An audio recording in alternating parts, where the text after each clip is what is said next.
Lunes de Literatura, aquí con el Lector Anónimo, ya a punto de terminar el año y a punto de terminar la saga de Lemony Snicket, y este mes nos tocó el penúltimo peligro, como su nombre lo dice, penúltimo libro de esta serie de eventos desafortunados. Nos muestra ya la recta final de la historia de los hermanos Baudelaire, y me llama la atención que en esta ocasión ellos llegan a un hotel y aparecen todos los personajes que estuvieron involucrados en su trama durante los 13 libros, bueno, al menos en los 11 que llevamos. Y me parece curioso por dos motivos. El primero, la saga siempre fue muy, a pesar de ser continua, muy autoconclusiva. Era raro que se hiciera referencia a eventos del libro anterior, tanto personajes o que se hicieran mención, sí se hacían como ciertas referencias, pero ya no importaba tanto, era como si estuvieras leyendo otro libro. Incluso yo lo comenté que a veces se sentía como otros géneros. Y aquí sí me llamó la atención que regresan todos los villanos, todos los personajes secundarios, los que se integran tienen mucho que ver con antiguos personajes, pueden ser parientes o colegas de antiguos personajes. Y es curioso porque es como que durante tantos libros la saga siempre quiso ser muy independiente en lo que estaban contando, muy autoconclusiva, a pesar de que, como les digo, dejaba abierta para que siguiera con los nuevos libros. Y aquí sí quisieron, literal, aparecen todos los personajes, tanto aliados como enemigos, que tenían que ver con los hermanos Baudelaire. Algunos regresan, que se hayan estado como más presentes en ciertos libros, como el personaje del señor Poe, que es el que los iba llevando de, entre los tutores al principio de la saga. ¿No? Los primeros 5 o 6 libros, él era el que los iba conduciendo hacia su nuevo tutor y hacía en sus frases como eh, como un cierto resumen a lo ya visto, como para que los lectores tuvieran muy fresco los eventos pasados, pero hasta ahí no se indagaba más en lo que ya habíamos leído. Y aquí sí te pide que literal conectes todo, que te acuerdes de muchas cosas que pasaron a lo largo de los 11 libros previos, que no está mal, pero sí es como que de repente de golpe quieres que me acuerde de cosas que ni siquiera parecía que el autor se estaba acordando. He leído sagas que se manejan en sentido paralelo, es decir, por un lado cuentan una gran historia y por eso están divididas en tantos libros, y por su parte cada libro cuenta una historia propia, para que así te mantenga interesado e intrigado para que sigas adelante con los demás libros. Por poner un ejemplo, en Percy Jackson y El ladrón del trueno, el primer libro, pues lógicamente él tiene que buscar el rayo de Zeus que fue robado. Esa es la trama del primer libro, eso es lo que tiene que lograr conseguir en ese primer volumen, y es lo que vamos viendo a lo largo de los 3 actos: inicio, desarrollo y final. Sin embargo, hay una trama más grande porque aparentemente entre los dioses hay intrigas, hay una especie de complot, una especie de misterio entre ellos mismos y los semidioses. Entonces, esa es la historia grande que se irá conectando con el pasar de los libros, pero al final cada uno va a tener su propia narrativa para que vayamos descubriendo qué más sigue, cuál es el siguiente paso en esta gran historia. En una serie de eventos afortunados no sucede de cierta manera así. Les digo, sí hay toda una trama conducida obviamente por los hermanos Baudelaire, que son los protagonistas, y por el villano, que es el conde Olaf, pero igual cada libro se fue moviendo a su manera. Es como digamos los libros de misterio donde hay un detective que a veces al protagonista, como en el caso de Hércules Poirot de Agatha Christie, que son diferentes libros, es él llegando a un lugar donde hay un misterio que resolver, y luego terminas ese libro y agarras otro, y no necesariamente son continuaciones o son secuelas o tienen que ver uno con el otro. Es un poco lo que sucede aquí. De repente sentías que cada libro era distinto, y aquí ya te piden que te acuerdes que es una saga que tuvo 11 libros previos, que todo lo que sucedió en esos 11 libros tiene una repercusión aquí y por supuesto en el final del libro. Y sí se me hace extraño porque pareciera que esto fue muy repentino. Ya habíamos tenido muchos libros que no tenían necesariamente que ver con el anterior, pero es algunos dos o tres easter eggs que te hacían recordar ciertas cosas. Pero los últimos libros, no sé si decir los últimos cuatro, los últimos cinco, sí han tenido como un arco principal, pero igual se han mantenido muy ajenos entre ellos.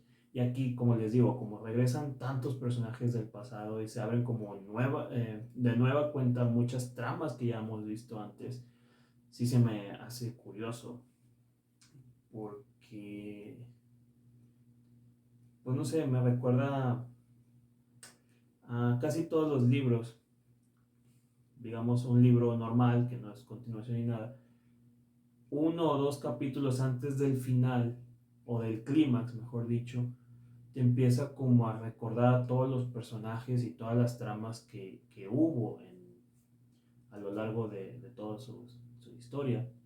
Digamos que, no sé, aparecen todos los personajes en una fiesta, aparecen todos los personajes en una reunión, aparecen todos los personajes tomando el té y empiezan como a hacer ciertos diálogos para que te acuerdes de varios eventos que a lo mejor sucedieron 200, 300 páginas antes, dependiendo la longitud del libro.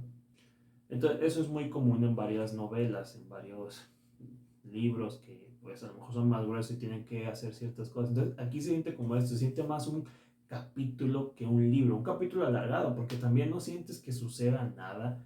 A diferencia de otros libros que puedo decir que fueron mejor o peor de la misma saga, aquí no pasó nada. Son los hermanos Baudelaire escondidos en un hotel y de repente entran a un cuarto, están vestidos como botones, entran a un cuarto porque tienen que llevar comida a un huésped y resulta que es el villano del tercer libro. Tienen que ir a la piscina a llevar toallas y resulta que aparece la villana del sexto libro. Y es como, ¿qué? ¿No sientes que haya una trama aquí, a pesar de que se supone que es como el punto clave antes del gran final, antes del clímax, antes del gran desenlace? Un desenlace que se vio a lo largo de 13 libros de esta saga, que es quizá la más larga que yo he leído en mi vida. Pero se siente tan monótono, se siente tan simplón. um, Empiezas a sentirte hasta desesperado, ya es como que ya que esto se acabe. Y es una pena porque la saga prometía mucho. Los primeros libros me parecen muy interesantes. Yo le tenía muchas expectativas a estos libros porque crecí con la película de Jim Carrey, que me gustó mucho y siempre me intrigó saber qué más les sucedía a estos personajes, qué misterios había. Y desgraciadamente ya que los lees no, pues no descubres o sientes que hayas descubierto algo distinto. Y eso es una pena. Pero creo que me estoy adelantando al juicio final, que sería para el próximo libro, ya que termine la saga. El penúltimo peligro, pues ni siquiera sientes que hay un peligro, a pesar de que pues, regresan todos los villanos que hemos visto a lo largo de la historia. Y eso pudo haber sido interesante, eso pudo haber traído muchas cosas mejores, sumar a los personajes, tal vez, no sé, separar de nueva cuenta a estos tres. Ya lo he comentado que las partes que más me gustaron fue cuando los separaban, entre ellos tenían que valerse por sí mismos, el tenerlos como siempre muy, muy juntos, como que a veces hasta llegaba a desesperar, a veces no sabías ni quién estaba hablando, si era Violet, si era Klaus, porque de repente sentías que ya eran tan solo un personaje, que incluso llegas a pensar, ¿por qué son tres hermanos? Si pudiste haber hecho la historia de un solo niño y a lo mejor hubiera seguido igual, porque no sientes realmente el peso como de tres personajes de repente. Olvidas que está tal personaje a cuadro o está tal personaje en tal situación. En el libro pasado que había desaparecido su hermana, por ejemplo, pues sentías como el peligro de, bueno, se van a volver a juntar, se van a volver a unir. Y eso, a pesar de que el anterior creo que fue el peor que leí, le metí algo de interés. Y aquí pues de nueva cuenta están todos juntos, de nueva cuenta están escondiéndose. Y lo que pudo haber sido una historia interesante, porque regresaban todos estos malvados que durante el pasar de la saga le habían hecho imposible la vida a los hermanos Baudelaire, pues simplemente están ahí como lo que conocemos simplemente como cameos, están ahí una especie de juicio que se lleva a cabo. ¿Cómo terminas un libro infantil en un juicio? Me recuerda a un episodio de la serie animada de Batman, que meten a Batman a un juicio y están todos los villanos, el Guasón, el Acertijo, Dos Caras, Clayface, Killer Croc, y todos como que empiezan a contar sus historias con Batman. Pudo haber sido algo así, tal vez más interesante, tal vez si todo el libro hubiera tratado del juicio y de cómo los villanos contaban que los hermanos Baudelaire eran los malos, como cambiando un poco la jugada, ya saben, esto de, pues, el villano depende de la perspectiva del protagonista. A lo mejor eso hubiera sido más divertido, a lo mejor eso hubiera sido más creativo, hubiera sido, pues, más llamativo tal vez. Me sigue gustando la forma de narrar de Lemony Snicket o del autor, que me agrada cómo rompe la cuarta pared, cómo hace uso de ciertas referencias. Eso ayuda mucho a hacerla más amena. Hay dos, tres chistecitos que te ríes, pero creo que es un libro que no aporta nada. Creo que te lo puedes saltar y realmente no estarías perdiendo nada importante, sobre todo porque sientes que es un resumen de todo lo visto, que como que el mismo escritor dijo, ching, los lectores se tienen que acordar de ciertos detalles para el gran final y tengo que prepararlos para ese desenlace, entonces voy a poner aquí ciertas cosas. Es lo único que sientes, se siente como un resumen de los últimos libros, se siente que nada más te está recordando esto pasó tal día, esto pasó en tal ocasión, esto pasó por esta situación, para que ya en el último libro pues estés como más, pues tengas todo más fresco, ¿no? Entonces ese es mi problema con este libro, el penúltimo peligro de la saga de Lemony Snicket, una serie de eventos desafortunados que se está volviendo desafortunado el leerlos. Pero bueno, díganme ustedes qué les pareció, si los han leído, si los han estado leyendo en este año, si ya habían tenido la oportunidad. Díganme qué les parece, díganme si les gusta, díganme cuál es su personaje favorito, cuál es su villano favorito, cuál ha sido su libro favorito, qué es lo que más les ha gustado. También lo que sí les rescato es que creo que es una buena manera de adentrar a los niños a la lectura. Creo que da un buen giro para que los niños pasen de pues, la literatura infantil a un poco más juvenil de manera más interesante y luego ya se vayan acercando a otros géneros. Entonces, por ese lado sí le reconozco al autor que su esfuerzo narrativo ha funcionado. Yo me despido, los veo la próxima semana en otro lunes de literatura. Ya saben que agradezco que se suscriban, agradezco que me compartan, agradezco sus comentarios de todo tipo, recomendaciones, críticas, hate. Todo es bienvenido siempre que tenga buena ortografía. Y no me queda más que desearles que disfruten de sus lecturas.